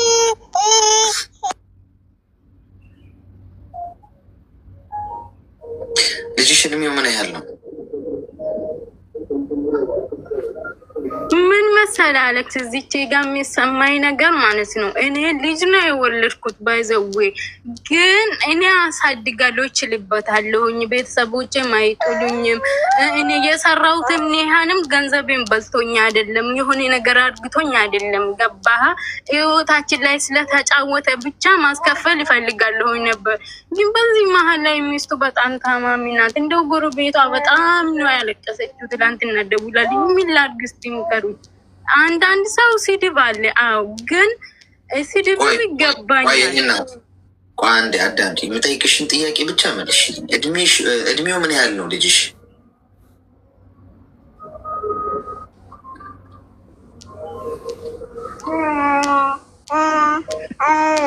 ሰማ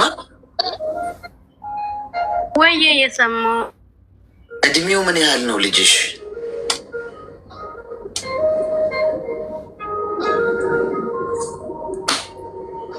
መልስ የለም።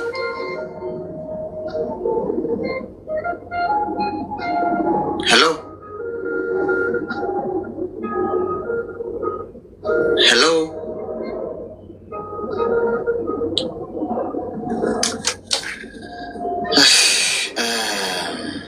ተቋረጠ መሰለኝ። ተቋረጠባት ኔትወርኳ። እንግዲህ አስቸጋሪ ነው። እንግዲህ አሁን እዚህ የምትኖሩ ሰዎች ሌላውን ሀገር አላውቅም። እዚህ ዱባይ የምትኖሩ ሰዎች አርፋችሁ፣ ሴቶቹ አርፋችሁ ብትቀመጡ ነው የሚሻላችሁ። ዋ ብላለች አሞራ። ተናግሬያለሁ። ሁሉንም ወንድ አይደለም፣ ስርዓት ያለው አለ። ግን ከዛ ይልቅ የቤት ኪራይ ሲደርስበት ሴት ይጠብሳል። ኑሮ ሲመረው ችግር መወጫ ሊያደርግሽ ሚስትና ልጅ እያለው እዚህ በቃ አሸሸ ገዳሜ ማለት ሲፈልግ የኔ ሆድ አንጀቴ ኩላሊቴ መወድሽ የሚጨነቅልሽ መሳሳልሽ አንቺን ብቻ በማሰብ እኮ ነው ሌሊቱ የሚነጋው። ካላንቺ ማሰብ እኮ አልችልም። ወዲዬ አንጀትዬ እማ እናት ተፈቅረሽ ልብሽ ውልቅ፣ ወንድ አግኝተሽ ልብሽ ውልቅ። ወይኔ ታድዬ እኔ እኮ ምን የመሰለ ወንድን የሰጠኝ ይባርክ፣ እንዴት ሚሳሳልኝ ምናምን። እናትዬ ለአንቺ ያለውን በጣም ለብዙ ሴት ብሎታል። እኔ ሆዴ አንጀቴ ምናምን የሚል ወንድም እንዲ ጨጓራዬን የሚልጠው ማለት በቃ ይኩ የሽንገላ እኮ ነው ጋይስ። ወንድ ልጅ ፍቅሩን ማሳየት ካለበት ለሴት ልጅ በተግባር ነው ማሳየት ያለበት። አይ ነው በተፈጥሮ ሴቶቹ መስማት ይፈልጋሉ፣ ግን ሞር ተግባርህ ነው ማሳየት ያለበት። ምላስ በምላስ በጣም ብዙ ሴቶችን የሚጥሉ አሉ። የት አለሽ እስቲ ካለሽ ነይ እስቲ ድጋሚ። ታሳዝናለሽ ልጅቷ። ምክንያቱም በቃ ከባድ ይሰማል። አዎ ይሰማኛል። ኔትወርክን ምስል እየነቀለኝ። እሺ ችግር የለውም። እድሜሽ ልጅሽ አሁን 9 ወር ነው ያልሽ? አዎ 9 ወር ነው። ቤተሰቦቹ ምናምን አያውቁም ይሄንን ሽማግሌ ሲላክ? እንዴት ነው እስቲ ጋብቻው የተፈጸመው? እሱን ነገር ማለቴ እሱ እኔ እንዳወቅኩ እኔ እንደነገሩኝ ሌላ ወንድም አለ የራሱን ደብቆ ወንድሜ ነው ብሎ የራሱ እሱ ግን የራሱ ወንድም ተክቶ ለሱ ነው ብሎ ቤተሰብ የላከ አሉ። ገባ? እዚች ጋ አሁን ለኔ ጎዳ ሳይሆን ለሁሉም ትምህርት ነው የሚሆነው። እሱ ሚስት ስላለው ለወንድሜ ነው ብሎ ሽማግሌ አስላከው። ገባ? ሌላ ሰው ጋር። አዎ እንደዚህ ተደርጎ ነው የተጫወተብኝ። ከዛ ዞሮ ሲሰማ ደግሞ እሱ ደግሞ የራሱ ነው። ሚስቷ ታማሚ ናት፣ 2 ልጆች አሉ። ከዛ በቃ የሌለ ነገር ሰማው። የሆነ ጓደኛው ከሀገር ቤት የመጣው ቅርብ ጊዜ ያለ ቁጭ አድርግቶኝ ነው እሱ የነገረኝ።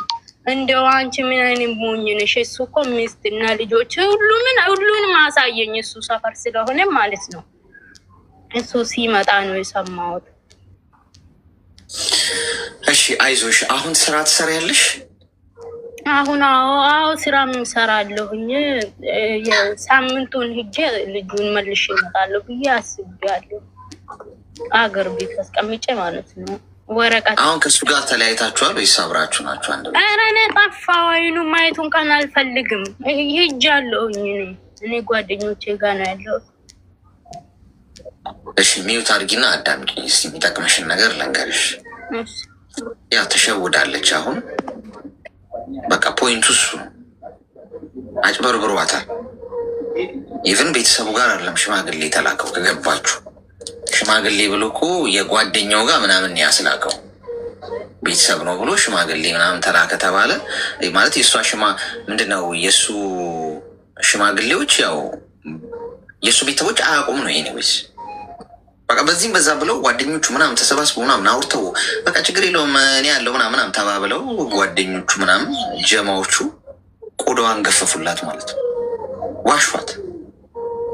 አሁን እሷ ብትናገር ምንድነው እሷ ሚስቱ ታማሚ ነች ብናገር አሁን ለእሷ ነው እያሰብሽ ያለሽው አንቺ። የአንቺ ህይወት እኮ እዚህ ጋር እኮ ተበላሽቷል። ኦኬ መበላሸት ልጅ ወልሻል። ልጅ ጸጋ ነው በነገርሽ። ፈጣሪ በዚህ መንገድ ልጅ ሰጥቶሻል። ኦኬ ስለዚህ በኋላ ትቀጥያለሽ። ከዚህ በኋላ ህይወትን በደንብ ነው የምትቀጥይው እና እሱ የምትበቀየው በምን እንደሆነ ታውቂያለሽ? ራስሽን እየተሻልሽ በማድረግ ብቻ። ዝም ምቲና አሁን ልጅሽን ሄደሽ ለእናትሽ ወይ ለቤተሰብ ከሆነ የምትሰጪው ከአንቺ ጋር ትንሽ ይሁን ገብቶሻል። አሁን ገና ስትሄጂ ግን በቃ ጀግና እናት በጣም ጀግና የሆኑ ሲንግል ማሞች አሉ። ባይዞ ሲንግል ማሞች የሚፈጠሩ በዚህ መንገድ ነው። ከአንዲት ሲንግል ማም ከሆነች ሴት ጀርባ አንድ ቀሽም ወንድ አለ ብዬ ነገርኳችሁን ታስታውሳላችሁ? አንድ ቤቱን ማስተዳደር የማይችል አንድ ካዲ የሆነ ወንድ፣ አንድ ተገፍታ ነው አንዲት ሴት ሲንግል ማም የምትሆን። ሲንግል ማም ስለሆንሽ ምናምን ብለው ለማጣጣል ይሞክራሉ አንዳንድ ሰው። ሲንግል ማም መሆን እኮ በጣም ከባድ ውሳኔ ነው ጋይስ። ህይወትን በራሷ ወይ ፋይት ለማድረግ ስትወጣ ማህበረሰቡ ዘንድ እንደሚገጥም አታውቃለች። ሰው ወዳ አንዲት ሴት ሲንግል ማም አትሆን፣ ፈልጋ አትሆንም። እመኑ፣ ፖይንቱ በቃ እሱ ነው። ፈልጋ አትሆንም። ቢቻል በትዳሯ ውስጥ ሆና ተከብራ መኖር ነው የምትፈልገው። ግን ስርዓት የሌለው ወንድ፣ ማያከብራት፣ ካዲ የሆነ የሚማግጥ ወንድ ካለ ሁለተኛ ፕላን ቢ ያ ትሆናለች። ስለዚህ አንቺ እኔ ነኝ ያለሽ ልግጇ ወገቧን እስር አድርጋ የምታሳድግ ጎበዝ እናት መሆን ይወጣሻል። ቆንጆ ሴት በቃ እቺን ሴት ነው እንዲህ ካልኳት፣ እቺን ሴት ነው እንዲህ ዋሸሁት ብሎ እያየሽ የማትበላው ወፍ መሆን ትችላለች። በአጠቃላይ ያይሻል፣ ሊነካሽ አይችልም። ያይሻል ያኔ እንደዚህ ልሆንልሽ እንዳላለ አሁን ዋጋ ከፍለሽ ራስሽን ከወደቅሽበት ስታነሺ በቀን ማለት ነው ያየሽ ውስጡን እየሰረሰረው እየተቃጠለ ይኖራል ማለት ነው። ስለዚህ ጠንካራ ሴት ሁኚ። ከዚህ በኋላ ከኋላ ያለው ነገር በሙሉ እርግፍ አድርገሽ ተይ፣ የተፈጠረው ቁርጥ አድርገሽ ተይ፣ ወደፊት ብቻ። እንደውም ምን አለ ይሄኛው አጋጣሚ ህይወትሽን ወደ ተለየ አቅጣጫ ይቀይረዋል። እየበሰልሽ ሰው ነው የምትሆኝው። ስለዚህ ከሱ ቤተሰቦችም ጋር ከምንም ከጓደኞችሽ ጋር ምናምን ስለምንም አታውሪ። አሁን ጸጥ ዝም በይ። ሙያ በልብ ነው። ቤተሰብሽ ጋር ሂጂ። ልጅሽን እዚህ የሰራች ለልጅሽ የሚያስፈልገውን አድርጊ። ጎበዝ ሴት ሁኚ። እሺ እኔም እኮ እንደዚህ ነው የወሰንኩት። ለማንም አልተነፈስኩትም፣ ለማንም ማለት ነው ተወኩት። በቃ ውስጤ በጣም ነው የተሰበረው፣ ግን ምንም ማድረግ አልችልም። እኔ አሁን ጤነኛ ሰው ነው፣ እግዚአብሔር ይመስገን ጤነኛ ሰው ነው። ይሰራለሁኝ፣ አፈራለሁኝ፣ ችግር የለውም፣ ለምንም ችግር የለውም። እኔ እወጣበታለሁኝ ብዬ ርቅ ያለሁን ተመልሼም አልገኝም። የሆነ ሰው የምትወጂውን ያህል ከተጠላ ደግሞ በጣም መጥፎ ነው። እሱ ደግሞ የሚያውቀው ልብ ያውቃል ማለት ነው። ሁኔታው የተሰበረ ሰው ያውቃል።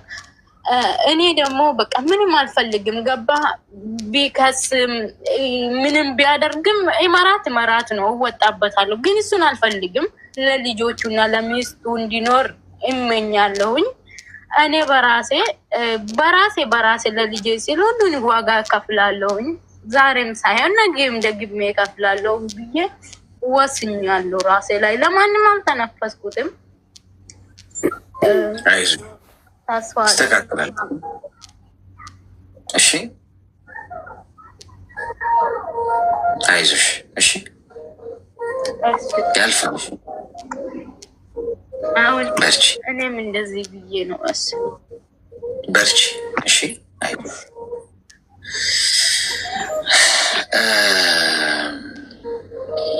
ይሄ ነው እንግዲህ አሁን የአንዳንድ ወንዶች ስራ ማለት ነው። ከዛ ወንዶች ላይ ብቻ ነው እንዴ እንትን የምትለው ምናምን ይላል አንዳንድ ሰው መጥቶ። ነገ ሴት ልጅ ላይ እንደዚህ ነው የሚሆነው። ነገ እዚህ ውስጥ የምትሰማኝ ወንድ ማለት ነው ችግር የለውም አንተ ሜቢ፣ ግን ይሄ ነገ አንተ ሴት ልጅ ላይ ሊሆን ይችላል። እንደዛ ነው ማስበው እኔ። አሁን እሷ ማቃት ሰው ማላቃት ሰው ስለሆነች አለው ነገ አባት ሊሆን ይችላል። የሴት ልጅ አባት ታድጋለች፣ ቦይፍሬንድ ይኖራታል ምናምን። እንደዚህ መጫወቻ ሆና ማየት እንደ አባት አልፈልግም። እንደዛ እንደ አባት ሆነ ቁጭ ብለህ ካየኸው ጉዳዩን እንደ የኔነት ስሜት ይሰማሃል። አልበለዚያ ግን እንደ ሕፃን ነው የምታስበው ማለት ነው። በቃ ጀጅ ስለመደረግ ወንድ ልጅ እንዴት ጀጅ ይደረጋል ምናምን። በቃ በፐርሰንት ስታስቀምጠው ወንዱ ነው ይሸመጥጠው፣ አስረግዙ ይሸመጥጣል። መቼም ሴቷ አስረግዛ ትሸመጥጥ። እንደዚህ ነው የሚታሰበው። እዚህ ዱባይ የምትኖሩ ሴቶች አድቡ። ተናግሬያለሁ። ዋ አርፈሽ እዚህ ኢሞ ላይ ምናምን ነገር ተዋውቄው እዚህ ነው የሚኖረው ምናምን እንዲህ ነው የሚሰራው አትበይ። ይሄ ዝም ብሎ መጥቶ በቀላሉ ኢዚ መጥቶ የሚጀነጅንሽ ወንድ ሁሉንም ነው የሚጀነጅ ነው። እመኚ፣ ሁሉንም ነው የሚጀነጅ ነው። ይኸው የስሜን ያለ እርግጠኛ ሆኜ ልንገርሽ፣ ምድር ላይ አንቺ ሴት ብቻ አለሽም የቀረሽው። ውድ የሆነ ልብ ያለው ወንድ በቀላሉ አይገኝም። ጓዶች የምትሰሙ ከሆነ ዋ አልነገረኝም እንዳትሉ፣ ይኸው በየቀኑ እጮሃለሁ፣ እናገራለሁ። ተው ይቅርባችሁ። ለአገባሽ ሲልሽ በቀላሉ ለአገባሽ አይልም። ወንድ ልጅ አይልም። እንጋባ ራሱ ብለሽ 99 ጊዜ ሊያስብበት ይችላል። እሷን ሳገባት ኃላፊነት ነው ምን ማድረግ አለብኝ፣ ይህን ማዘጋጀት አለብኝ ምናምን ይላል። ይህ ለአግባሽ ካለሽ ነገር ተበላሽቷል። እሷ ታኖረኛለሽ ብሎ ደምድሟል ማለት ነው። ገብቶሻል? ይኸው ጊዜን እየፈጀ ነው። ለአግባ ስለው ትዳር እናያዝ ስለው ቆይ ይሄንን ሰርቼ ምናምን ይለኛል ነበር ድሮ የሚሉት ሴቶቹ። አሁን በቀላሉ በአንድ ክሊክ ይኒ ማማዬ ቲክቶክ ላይ መጣና አግብተሻል አላት። ትናንትናውን የነገረችንን ሰምቷቸዋል። ምን ልበለው? ቲክቶክ ላይ መጣ ሀይ አላትና ሀይ አለችው። እንዴት ነሽ ሰላም፣ እስቲ በእናትሽ ማይልኝ አግብተሻል ወይስ አላገባሽም ማለት። አላገባውም ካልሽ በቃ እንጋባ በእናትሽ። ይኸው ስልኬ እንትን ነው እናውራ ቴሌግራም ላይ።